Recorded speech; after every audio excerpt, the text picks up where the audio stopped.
Pronto, vamos lá. Começando Esse com. grupo é muito perigoso, viu? Ele fica buscando. É, Gostar. e colorido. Vamos embora. Vamos lá.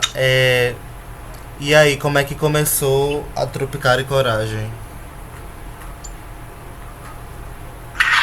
Bom, a Tropical e Coragem ela começou em 2004, né, quando nós nos reunimos para fazer umas demandas da Secretaria de Defesa Social de Pernambuco, que precisava de alguns espetáculos para falar sobre violência contra a mulher, alguns temas nesse sentido.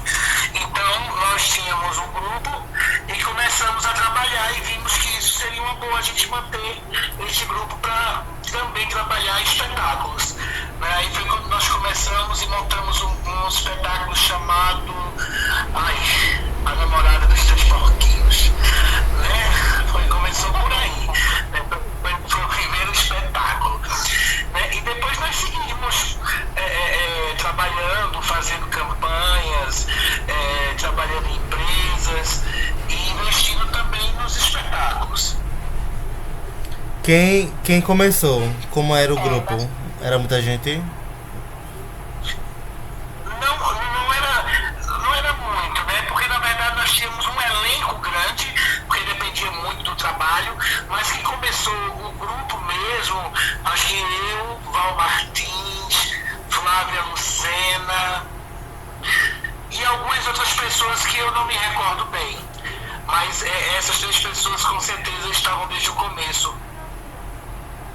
É porque, Jorge, uma das características da trupe, complementando o que o Luiz está dizendo, é que a gente mantém como se fosse uma base de atores e que isso não nos inibe de sempre chamar atores daqui basicamente da cidade para que a gente forme os elencos de acordo com a demanda de cada trabalho. Perfeito. Isso. E como foi a entrada na Mocasp? O primeiro ano? Como é que foi?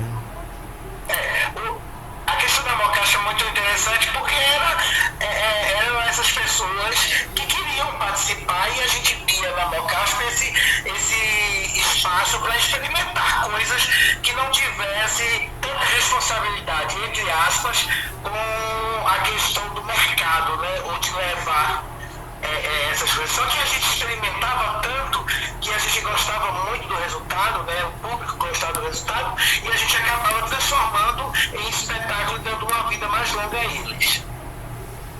Massa.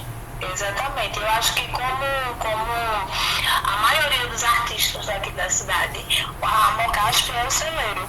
Que através dela a gente começa a descobrir novos atores, novos diretores e, consequentemente, novos trabalhos e novas trupes.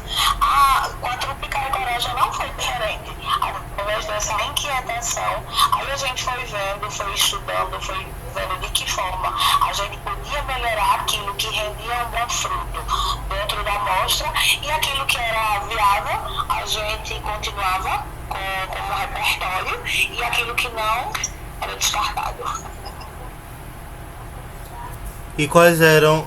Vocês fizeram oficinas para a comunidade? Como era a relação com a educação, com as escolas?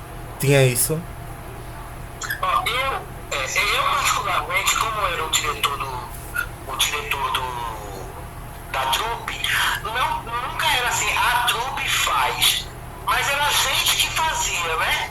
A gente sempre ia, Bela ia pro canto, junto com o Val, aí depois Marcos Bracho entrou junto nessa com Belly, né, Val, por um outro lado. Nunca foi assim, aí a trupe tá indo. Mas as pessoas da trupe tinham essa preocupação em passar, né, as informações, em criar ambientes para que pudesse passar aquilo que a gente vinha colhendo de experiências, né? Uhum.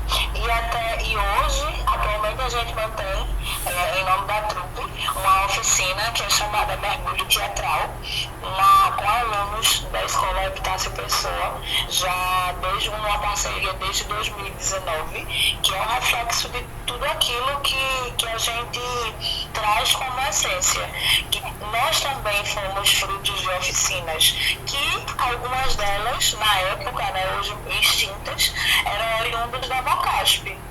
Hoje não mais, hoje não tem mais, infelizmente, nenhum leque que traga oficinas, tanto de formação de atores, como de elaboração de projetos, como tinha antigamente, mas a trupe, ela permanece, ela perdura com essa coisa. Nós já fizemos oficinas de brinquedos lúdicos, teve um ano que a gente até viajou para Salvador e lá a gente ministrou uma oficina, não foi, Lu? Dentro do festival. Até o Marcos, né? Marcos Garcia era aquele coordenador dessa oficina. Exatamente.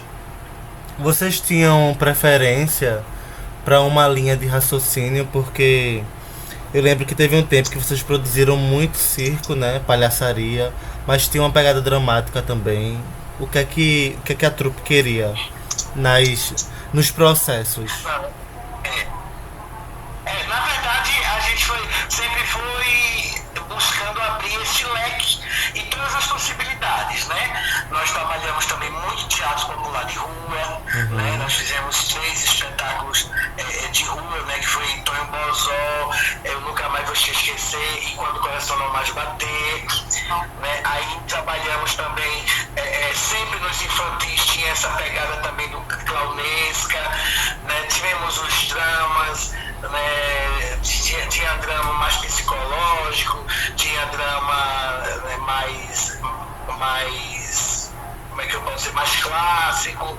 Então a gente sempre buscou navegar em várias águas, sabe? Porque era o espaço que nós tínhamos para experimentar, sem ter preocupação, né? Exatamente.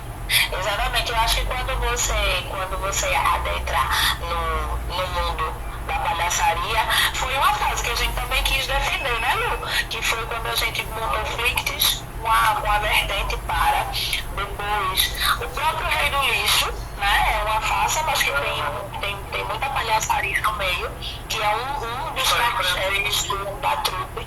Mas eu acho que como a gente tem como essência, a trupe nasceu como essência através do teatro voltado para a infância e juventude, eu acho que indiretamente, durante um período, a gente foi caminhando para esses vieses. Perfeito.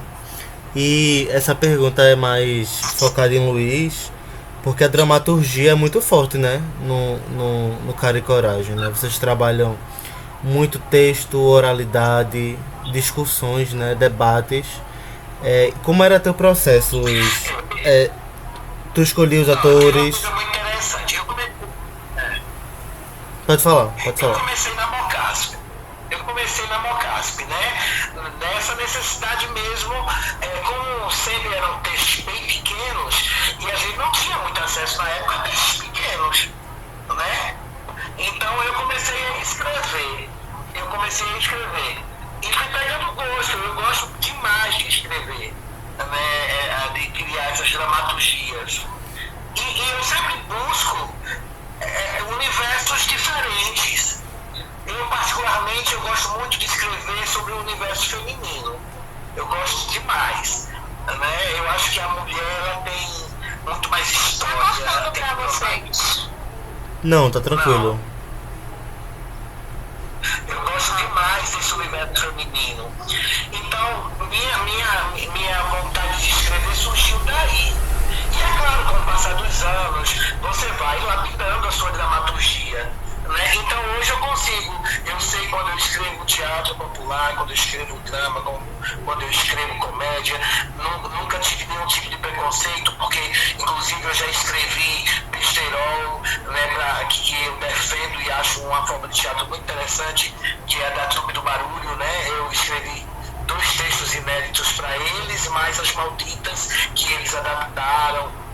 Agora tem uma coisa interessante, que a minha vinda para o Tocantins foi de alguma forma muito salutar para a trupe. Por quê? Porque a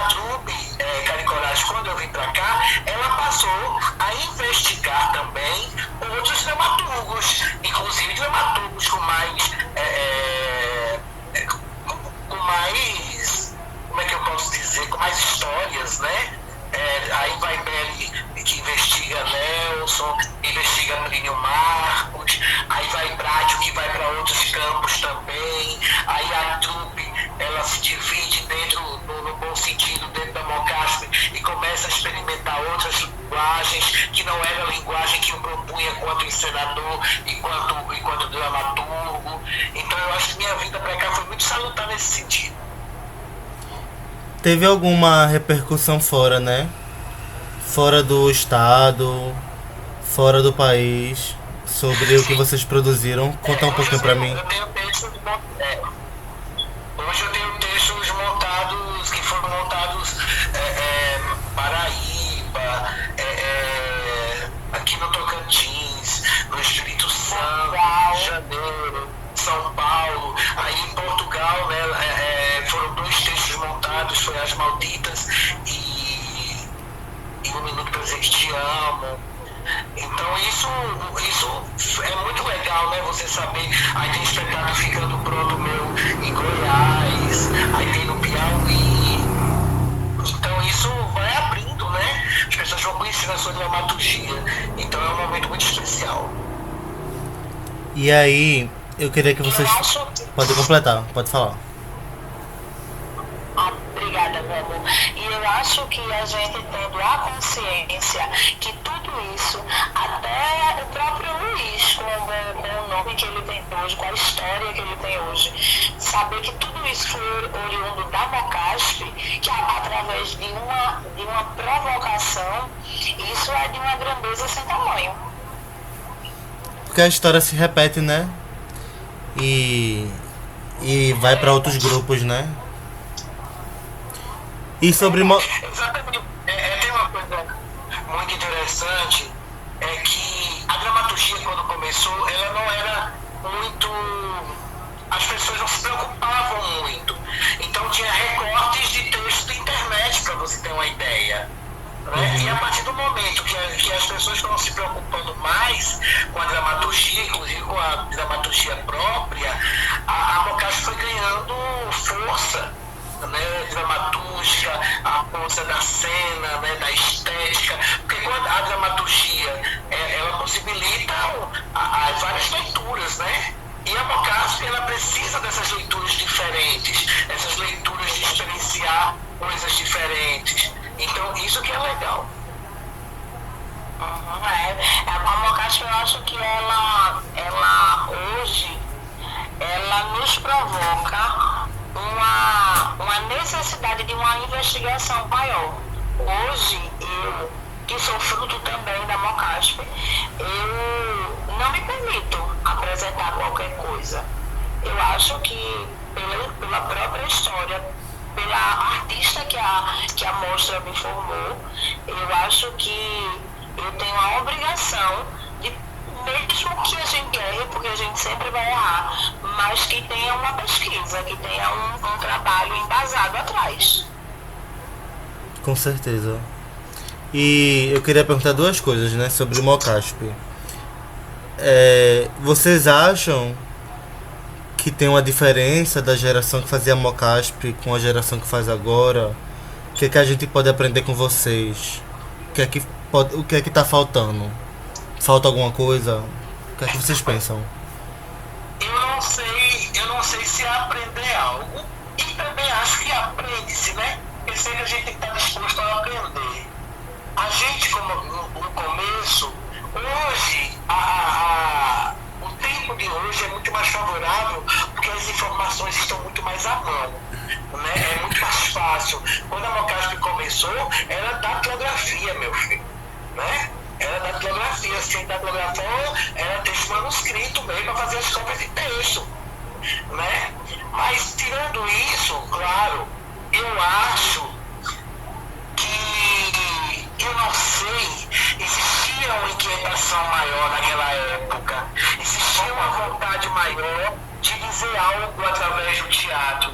Era essa necessidade de, quando acabava uma Mocasp, a gente já estava pensando na outra. Então, eu não sei, e olha que nós fazíamos Mocasp num tempo em que nem ajuda de custo existia. E a gente fazia sempre com muita garra. Não que eu seja contra ter. Inclusive, nós trabalhamos muito para que tivesse, né? Que é importante, né? Mas às vezes eu acho que alguns, como se está sendo leviano,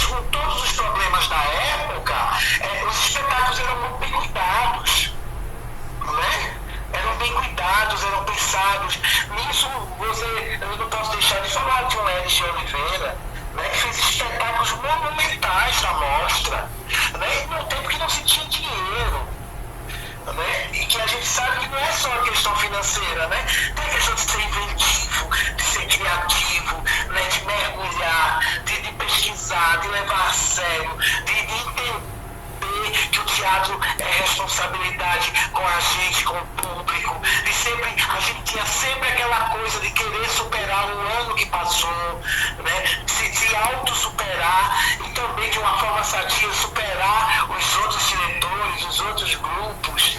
Então eu achava muito saudável essa grande batalha, entre aspas, que se transformava no Mocasp até a sua 10ª edição, pelo menos. Hoje eu estou distante há 7 anos já, né? Daí eu não sei exatamente como está, mas na nossa época lá, todo mundo ajudava todo mundo, você ia ver peça de cenário em todas as esquetes. Então, todo mundo estava ajudando a tirar cenário para poder dar tempo para outro entrar, todo mundo ajudava todo mundo ajudava, então era um momento de comunhão muito grande. E da última vez que eu estive na Mocasp participando, eu não sentia esse espírito de comunhão. Mas por um outro lado, tinha uma galera jovem com um teatro extremamente interessante, né? Porque tudo é o seu tempo. Então você viu o espetáculo da Ananda, espetáculo do Ramon, buscando espetáculo seu, George, né? Buscando linguagens diferentes, ou linguagens que estão sendo trabalhadas no momento por alguns grupos, né? Então é o tempo, né, de cada coisa. É o tempo de cada coisa. Eu acho que a galera de hoje precisava aprender com a gente lá do começo essa questão da união maior, e a gente precisa entender hoje que é o momento de buscar novas linguagens com o que se faz hoje. Porque tem muita gente que faz Mocasp como se tivesse há 20, 25 anos atrás. Uhum. Exatamente. Exatamente, eu acho que é exatamente isso, George. A diferença, o Luiz falou da 10ª, eu acho que a minha primeira mostra foi a 10ª. É o cuidado. Você percebe o cuidado na própria cena, e isso, como já foi falado aqui, isso não é financeiro. Isso é cuidado com o trabalho mesmo, é cuidado consigo, é cuidado com aquilo que você defende como arte. Porque para mim, teatro, eu não consigo levá-lo como minha primeira profissão, mas para mim seria uma coisa que seria o meu respiro, o meu sustento. Então, por que eu não tenho a obrigação de levar aquilo com seriedade? Eu acho que a grande diferença da gente, mesmo sendo eu de uma leva após a do Luiz, é que a gente via esse brilho nos olhos. E às vezes, hoje, me perdoe até a sinceridade, e me desculpe se estiver sendo leviana, como o Luiz disse, às vezes a gente não vê esse brilho na construção, a gente só vê o brilho no momento em que você quer estar lá. Só que a gente tem que entender, é uma coisa que eu deixo muito bem clara para os meus alunos: teatro não é só estar no palco. A gente faz teatro meses antes. A gente começa a fazer teatro a partir de sentar na cadeira para dizer assim, é isso que a gente quer defender. E o teatro é uma das profissões que a gente sabe que não se faz só. Obrigada. É uma das profissões que a gente sabe, ninguém faz teatro sozinho. Você pode fazer um solo, mas você nunca vai fazer teatro sozinho. Então a gente sente falta exatamente dessa comunhão que existia antes. Hoje os grupos acabam sendo muito fechados entre eles e às vezes não dá uma brecha para que a gente possa dizer assim, pô, será que eu poderia contar contigo com isso? Será que eu poderia contar contigo com aquilo? Não se tem mais esse espaço que tinha antigamente, como o Luiz disse. Tem uma coisa, Beli, que é para se fazer justiça. Quando a Mocasp começou, ela surgiu dentro da associação de teatro, que era muito efervescente, né? Então nós estávamos muito juntos por causa de outras pautas também. Então tinha um movimento muito quente. E hoje, e faz algum tempo, que é apenas uma comissão que se junta por ano para esse trabalho, que eu sei o que é, aí é louvado o trabalho das comissões, não é? Para um evento. Então, quando é que tem reunião de Mocasp? Quando vai vai falar da comissão, quando vai falar do projeto, quando vai falar do regulamento. Então não vivencia o todo, como era na nossa época, quando começou. Então tem isso também. Tem uma coisa que eu acho que inclusive é muito importante a gente dizer, porque não se faz teatro, não se aprende teatro só fazendo, a gente tem que ver muito, estudar muito. E uma das coisas que volta e meia nesses encontros de artistas que eu falo é que o artista cabeça não vai ver o artista cabeça. E isso é doloroso demais, isso enfraquece demais.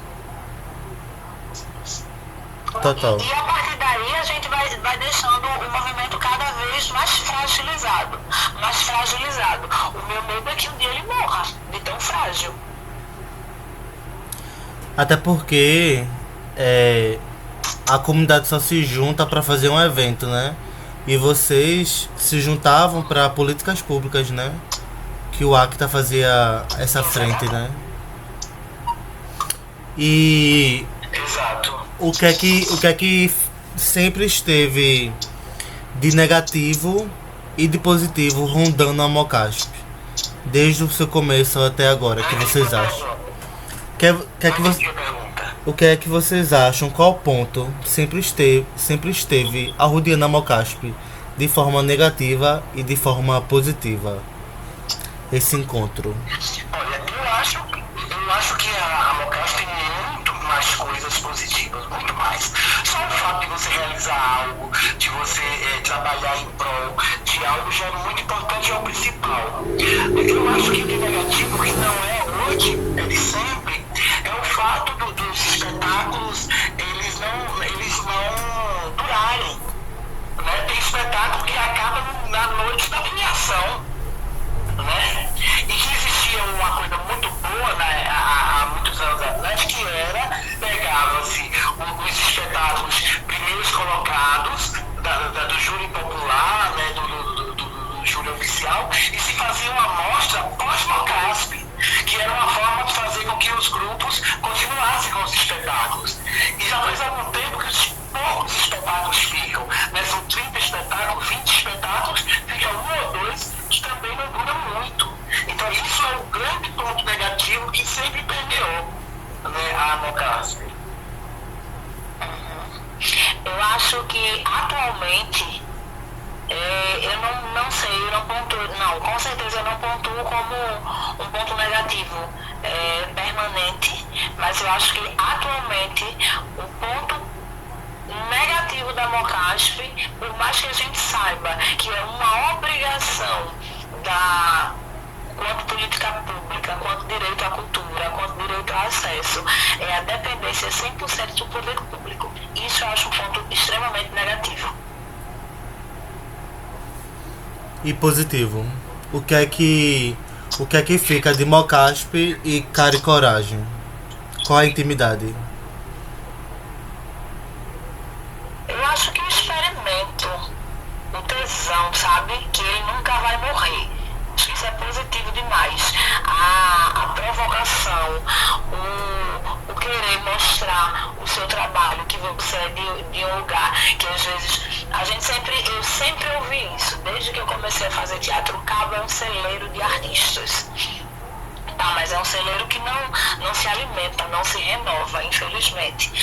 Mas renova sim, renova com as caras novas que aparecem, mas através da gana de quem quer buscar.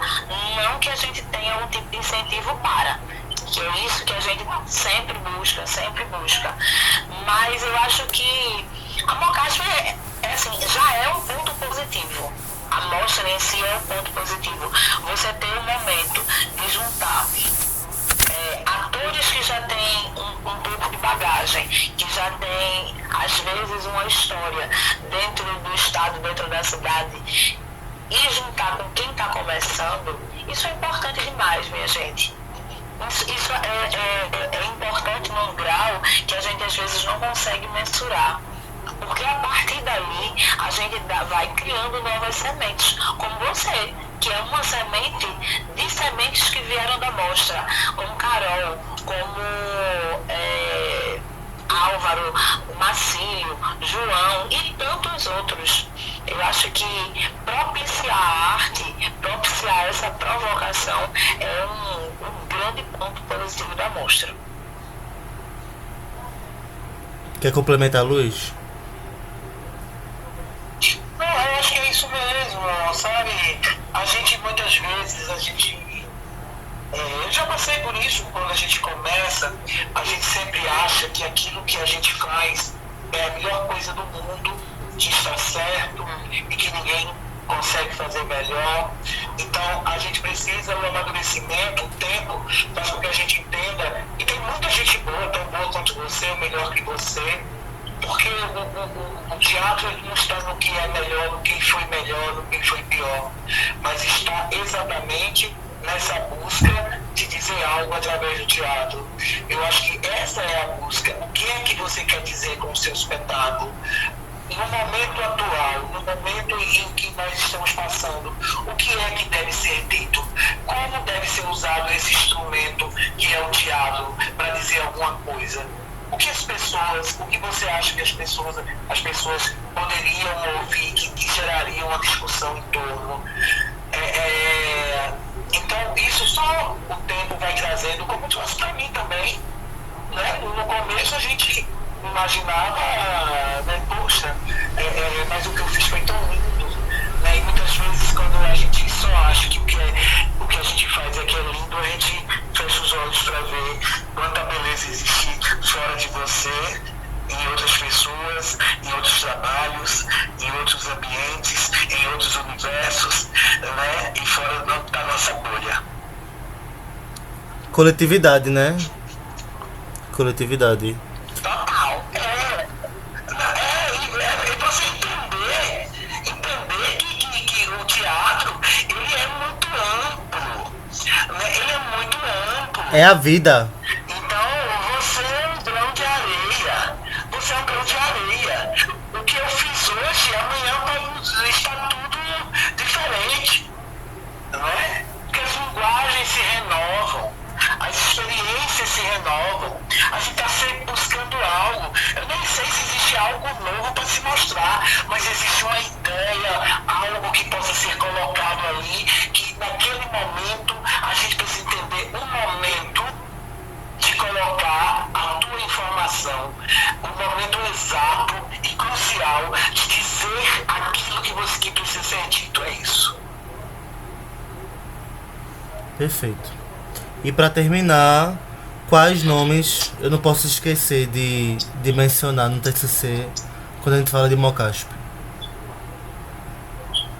Quando a gente fala de Mocasp, eu acho que não pode esquecer de Francisco Alves, né, que foi homenageado na primeira Mocasp, inclusive. A gente não pode esquecer de Edson Oliveira, que junto comigo na primeira Mocasp foi que segurou a onda. Acho que a gente não pode esquecer de Edson Oliveira, que para mim é um dos maiores nomes da Mocasp. Né? A gente não pode esquecer de Flávio Alves, a gente não pode esquecer de Evânia Campino, de Ednilson Oliveira, que por muito tempo foi o mago da iluminação, né? A gente não pode esquecer de Neto Portela, a gente não pode esquecer de Beli Nascimento, a gente não pode esquecer de Marcos Prátio, a gente não pode esquecer de José de Maria de Mendonça. Tem tanta gente aí, eu tenho medo, inclusive, de esquecer. Jailson Vidigal, que para mim é o poeta da samba, eu sempre digo isso aí, e é verdade, né? Jailson Vidigal, para mim, me deu o maior presente no teatro que eu poderia ganhar, que é 1 Minuto para Dizer Que Te Amo, que ele dirigiu. Tem tanta gente, né, Beli, que Adonis, né? Lúcio Vilela com as loucuras dele, quantas coisas engraçadas não foram produzidas, né? É tanta gente, sabe? É muita gente. Até gente Preta, e é uma pessoa que sempre contribuiu de forma indireta ou direta para a formação desses atores. Pintor, né? William Santana, né? Que é uma pessoa muito Marcelo Ruchansky, que levou a Mocasp durante anos, sozinho. Marcelo Ruchansky é uma salva saudosa lembrança de uma pessoa que foi muito importante dentro da Mocasp. Verdade. Então, obrigado pela entrevista, viu? Obrigada. Eu agradeço, Fechamos. foi um prazer.